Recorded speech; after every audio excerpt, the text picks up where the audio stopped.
안녕하세요. 연세 편한마디 내과 소화기 내과 전문의 이지은, 류마티스 내과 전문의 김대식입니다. 네, 이번 영상의 주제는 안과에서 류마티스 내과를 가보라고 하는데 무슨 질환인가요? 입니다.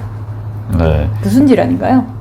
다양한 질환들이 있죠. 대개 류마티스 질환들은 대부분 이제 한 군데 문제만 생기는 게 아니라 다발적인 요인을 유발할 수 있는 자가면역 질환이 많습니다. 이런 자가면역 질환들의 대표적인 증상들은 보통 관절 증상, 피부 증상 그런 것들이 있을 수가 있는데, 이런 그 자가면역 질환은 다양하게 다른 장기 쪽으로 합병증이 생기는 경우가 있을 수 있어요. 그렇기 때문에 항상 류마티스 질환들은 저희가 다양한 증상들을 관절만 보는 게 아니라 혹시라도 다른 이상들이 있는지 여러 가지 증상을 저희가 여쭤보게 됩니다. 그런데 그 중에서도 눈 쪽으로 문제가 같이 동반되는 경우가 있을 수 있습니다. 사실 안과 질환 같은 경우에는 다른 과에서는 저희가 보기 힘든 경우가 많아요. 그래서 저희가 꼭 이제 안과를 의뢰를 드리는 경우가 많고, 또 반대로 안과에서도 뭔가 치료를 하다가 다른 그 전신질환이 뭔가 의심이 된다. 그래서 류마티스 내과로 의뢰를 오시는 경우도 굉장히 많습니다. 대표적인 안과 질환이 어떤 게 있을까요? 포도막염 있고요. 그렇죠. 포도막염, 홍채염, 공막염, 굉장히 다양한 그 안과 질환들이 있을 수가 있는데, 그렇죠. 보통 이제 저희가 강기성 척추염이 대표적인 또 그 류마티스 질환 중에 하나인데, 이 강기성 척추염이 있으신 분들이 저희가 꼭 한번 강기성 척추염 처음 진단을 받으면은 안과 의뢰를 한번 드립니다. 이게 포도막염이 같이 동반되는 경우가 있거든요. 강기성 척추염 환자분들 중에서 포도막염이 염증이 생기면 이게 많이 진행이 되면은 또 이제 실명까지 가는 경우도 있을 수 있기 때문에 꼭 한번 체크를 해야 되고, 안 생기면 괜찮은데 진행될 수 있기 때문에 저희가 꼭 1년에 한 번 정도는 안과 검진을 해보라고 말씀을 드려요. 보통 강기성 척추염 때문에 포도막염이 생기게 되면은 보통 한쪽만 침범되는 경우가 많고, 이 포도막염이 진행되면 나중에 백내장이라든지 2차성 녹내장까지 생기는 경우가 있기 때문에 조기에 검진을 하는 게 또 중요합니다.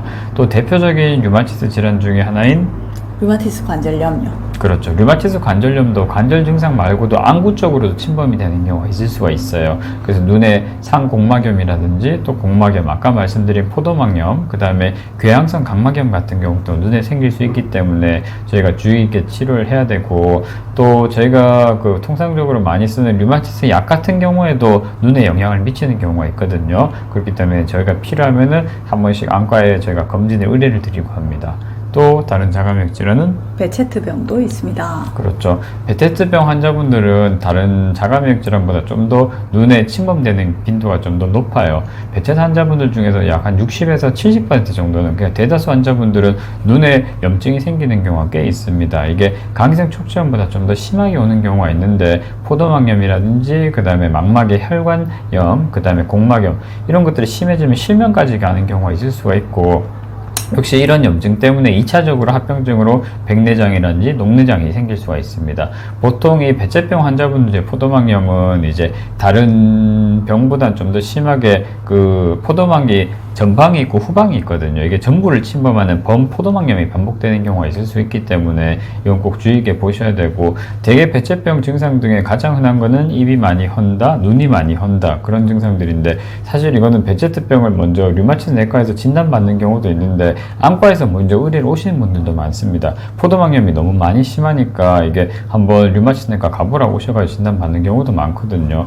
이 포도막염이 보통 생기는 게 50% 정도는 원인이 없이 생기는 경우가 있을 수가 있어요. 원인 없이 생길 수가 있는데, 그 중에 나머지 50% 정도는 이게 그 말씀드린 강기성 척추염이라든지 베체트병, 아니면 류마티스 관절염 같은 자가면역 질환과 동반돼서 오는 경우가 있을 수 있기 때문에, 이런 경우에는 사실 눈만 계속 치료해도 병이 자가면역 질환이 조절이 안 되면은 눈도 염증이 계속 반복되는 경우가 있습니다. 그렇기 때문에 전신 질환 자체를 먼저 조절을 해야지 눈도 같이 좋아지는 경우가 있을 수가 있어요.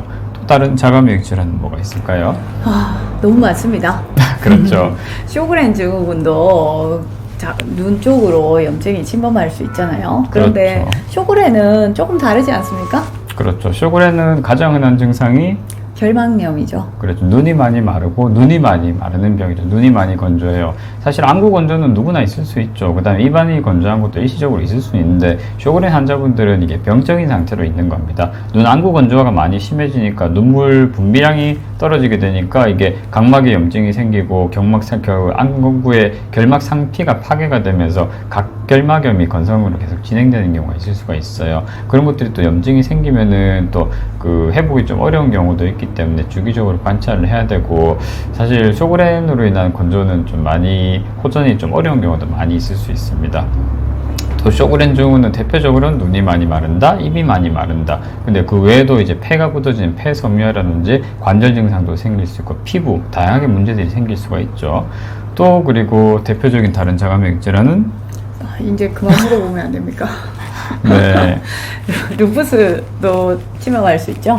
그렇죠. 사실 루푸스는 몸의 모든 장기에 다 염증이 생길 수가 있어요. 사실 저희가 머리끝부터 발끝까지 어디든 염증이 생길 수 있다고 말씀을 드리는데, 이게 루푸스가 장에 생기면 루푸스 장염, 폐에 생기면 루푸스 폐렴, 관절에 생기면 루푸스 관절염, 역시 눈에도 염증이 생기는 경우가 있을 수가 있습니다. 이게 또 아까 말씀드린 쇼그렌 증후도 루푸스와 같이 동반이 되는 경우가 있을 수가 있고, 루푸스 자체도 눈에 결막염이 생기고, 아까 말씀드린 포도막염이라든지 공막염, 그 다음에 시신경염 같은 게 동반될 수가 있어요. 또 저희가 루푸스에서 가장 흔하게 쓰는 약 같은 경우에도 그 안과 질환과 연관이 있는 경우가 있을 수 있기 때문에 저희가 필요하면은 주기적으로 관찰이 필요합니다. 안과 질환과 관련된 류마티스 질환이 참 많죠. 그렇죠. 오늘 여기까지 하십시오. 그럴까요? 사실 이런 자가면역 질환들이 다양한 경과가 사실 다양하고 침범된 장기도 굉장히 다양해요. 그렇기 때문에 꼭 어디만 아프다고 거기에만 의심을 하는 게 아니라 다른 전신 질환을 같이 체크를 해야 되는 게 중요합니다. 자, 네. 오늘 영상은 여기까지. 구독과 좋아요 눌러주세요.